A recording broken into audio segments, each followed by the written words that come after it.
Tracey Ferrant here, speaking about companies who will choose somebody else for a particular role and will overlook somebody in their organization who has the knowledge, the skills, the expertise, all the necessaries to fulfill the function. I'm not talking about somebody who's not qualified or who's a bit backward in thinking. I'm not talking about that. I'm talking about people who are qualified, they're equipped, they're savvy, they're forward thinking, they're experienced. Um, Whether they're old, young, middle age, or young person, but they're qualified and they understand the vision. But they will choose somebody outside or choose somebody who does not have those, embody those skills, and then ask you to pour your knowledge into this person. They'll ask you to train this person. Or they'll set it up in such a way they give this person this high position and then you serve to do the work. So you're the head cook and bottle washer. You're also the consultant and the hidden leader driving the process. And I would say don't let even companies run game on you. Because they are, that's what they're doing. They're running game on you. And it's a form of gaslighting and it's a kind of a condescending way of thinking. And we know that the process is not so clear cut and formal. We understand that. But the truth is that there's a lot of cronyism, politics, and so on that goes beyond. So I would even advise young people who are qualified, you're smart, you have experience, you know how to temper yourself, or you're a middle-aged person, same thing. You know how to temper yourself, you understand your role, you're forward thinking. But at the same time, they want you to serve somebody else. And I'm not speaking that case because you will always have to be a follower at some point. You are the follower of somebody. And it's good to, because if I was leading, I would like team members to be cooperating with me. I would love team members to be cooperating with me. So I believe in cooperation and teamwork. That's not what I'm referring to. I'm referring to where they think that you're not good enough for the role, but ask you to pour your knowledge and your insight and your experience which you have gained inside and outside the company through years of investing in yourself, through years of leadership training and practical technical skills training and different things. And they're asking you now to pour your knowledge into this person. And so they're looking to do a transfer. They're looking to do a transfer, a knowledge transfer. And a profile transfer, because maybe you have the solid, the chops and what is necessary, and they want you to transfer that to the person whose brand or whose connection they support or they're more loyal to because of whatever reason. Or you have to do a job where you're getting paid peanuts and this person is getting this whole pay and you are doing the work. You are doing the work. Or you're one of the people who is doing the work. And I remember a lady who qualified, had her education, her experience, and she set up a whole region. And, mapped out the process and everything. And in the end, they gave the head of the role to somebody else who did not know that particular function, someone who was outside of the function. And so she was set there to serve that person in the role. And so she was doing the fundamental work among two other persons. So three of them were doing the fundamental work, but she's the one who led the process in setting up this division. And she did a fine job. And they even promised her like a senior role, and they cut it down and gave her basically breadcrumbs as her salary increase. And so I find those things disrespectful. I find it very, very disrespectful. I know, as I said, I'm not mentioning where, you apply for many jobs or many contracts, whatever your work is.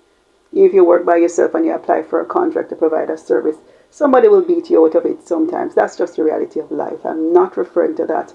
I'm referring to where they know that you have the chops, the knowledge, experience, and they want you to transfer your knowledge to that person.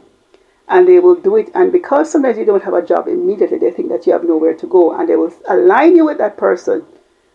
They will align you with that person and have you impart your knowledge to them. And I would say, and they will use all kind of phrases. Oh, it's not just about your experience. It's not just about your knowledge.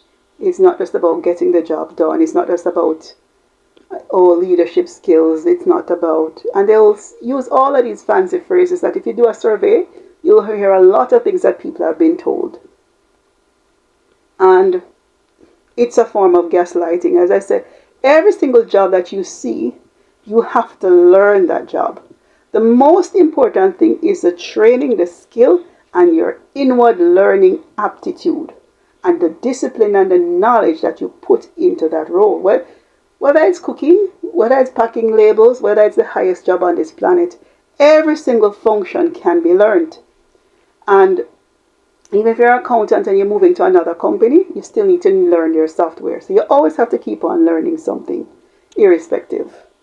And so every single job can be learned. So it's not as if these people have these magical powers. They're so magical.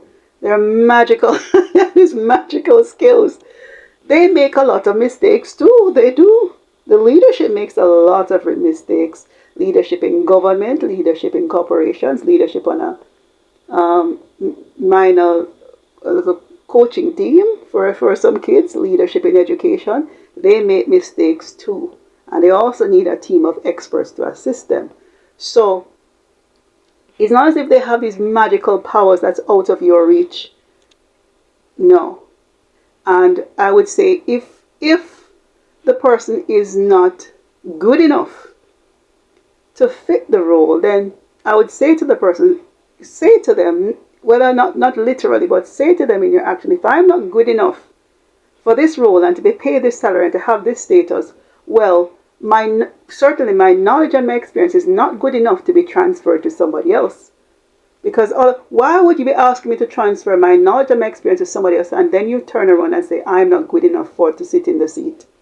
If I'm not good enough, then certainly my knowledge and my expertise and my wisdom approach in doing this work and innovativeness and forward thinking is not good enough to feed this person, because you said I'm not good enough for the role. The person is not good enough for the role, so clearly you don't want anything for the person. So why ask the person to give their knowledge and their experience and their time and patience and everything to feed this person who you said is good enough, but the other person is not good enough?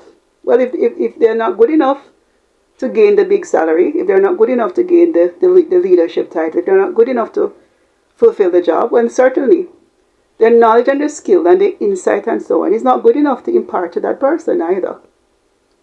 Then they're certainly not fitting to be serving accordingly, to be feeding that person. So I would say, again, if you think the person is not good enough for the role, why are you asking the person to transfer their knowledge and experience to that person? And I would say this is something that's been going for a long time. And it's important to stand up so you can stand up to these things so that certain wrong behaviors are not perpetuated. Because, certain things are based on a certain unfairness, and they tend to treat people as if they're stupid. And as I said, I'm not talking about somebody who is lacking in skill, who's lacking in different things. I'm talking about there are many, many qualified people. And the truth is that leaders make mistakes too. They're not they're magically bright. Right? We all make mistakes. We all have to learn. We all need a team. And sometimes they will literally, as was done to the lady, she did all the groundwork and then so on. And this is not a case because she had already applied for several jobs and that she did not have an issue where those were given. But in this particular case, she set up the whole system and then they put somebody else in charge instead of her, and then threw her some breadcrumbs. So it's a kind of disrespect, and it's a kind of maybe oppression. And I would say if they think you're not good enough based on the way you look, based on your background, where you come from, and different things, then certainly your knowledge and your skills and your expertise are not good enough either. So take your expertise where they are valued and paid for.